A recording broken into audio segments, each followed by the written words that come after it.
খুলনায় অস্ত্র তৈরির কারখানার সন্ধান পেয়েছে পুলিশ। এ ঘটনায় ৩ জনকে আটক করা হয়েছে। শনিবার সন্ধ্যায় মহানগরীর জোড়াগেট এলাকায় এইচআরসি ভবনের পাশের গলিতে এই কারখানার সন্ধান পায় কেএমপি। কারখানা থেকে অস্ত্র তৈরির সীসা, ট্রিগার গার্ড সহ ৩০ থেকে ৩৫ ধরনের অস্ত্রের সরঞ্জাম উদ্ধার করা হয়। শহরের মাঝে অস্ত্র কারখানা হওয়ায় উদ্বেগ জানিয়েছেন স্থানীয়রা। এ ঘটনায় ৩ জনকে আটক করা হয়েছে। খুলনা মেট্রোপলিটন পুলিশের ডেপুটি কমিশনার মোহাম্মদ তাজুল ইসলাম এ তথ্য নিশ্চিত করেন। আমাদের কেএমপির ডিবির কাছে তথ্য ছিল যে এখানে একটি অস্ত্রের কারখানা রয়েছে।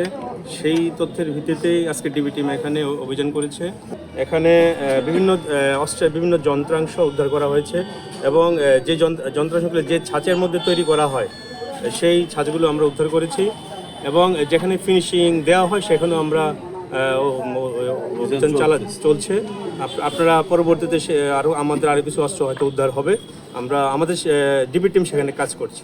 দর্শক, খুলনায় অস্ত্র তৈরি কারখানার সন্ধান পাওয়া নিয়ে সবশেষ খবর জানাতে সরাসরি যুক্ত হচ্ছেন সহকর্মী নূর ইসলাম রকি। অস্ত্র কারখানার বিষয়ে কি বলছে আইন শৃঙ্খলা বাহিনী?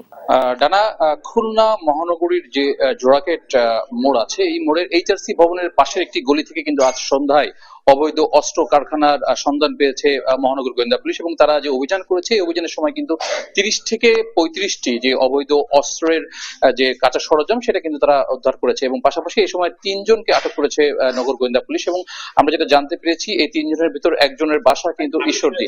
প্রাথমিকভাবে আমাদেরকে আরো যেটি জানানো হয়েছে, এই অস্ত্রগুলা খুলনা, যশোর সহ বিভিন্ন স্থানে কিন্তু সন্ত্রাসীদের কাছে যেত। পুলিশ কিন্তু এটা নিয়ে বেশ কাজ করছে। আমরা এখন এই মুহূর্তে অবস্থান করছি নগর গোয়েন্দা পুলিশ কার্যালয়ে এবং আমরা এখানে এসে যেটা জানতে পেরেছি যে উদ্ধার হওয়া 3 জনকে নিয়ে কিন্তু নগরের বিভিন্ন স্থানে কিন্তু অভিযান চলবে এবং এই অবৈধ অস্ত্র নির্বাচনের আগে আসলে কোন ধরনের প্রতিক্রিয়া সৃষ্টি হতে পারে খুলনা অঞ্চলে সে বিষয়ে গভীরভাবে কাজ করছে মহানগর গোয়েন্দা পুলিশ। তো ডানা, খুলনা থেকে এটা ছিল আমার কাছে সর্বশেষ সংবাদ।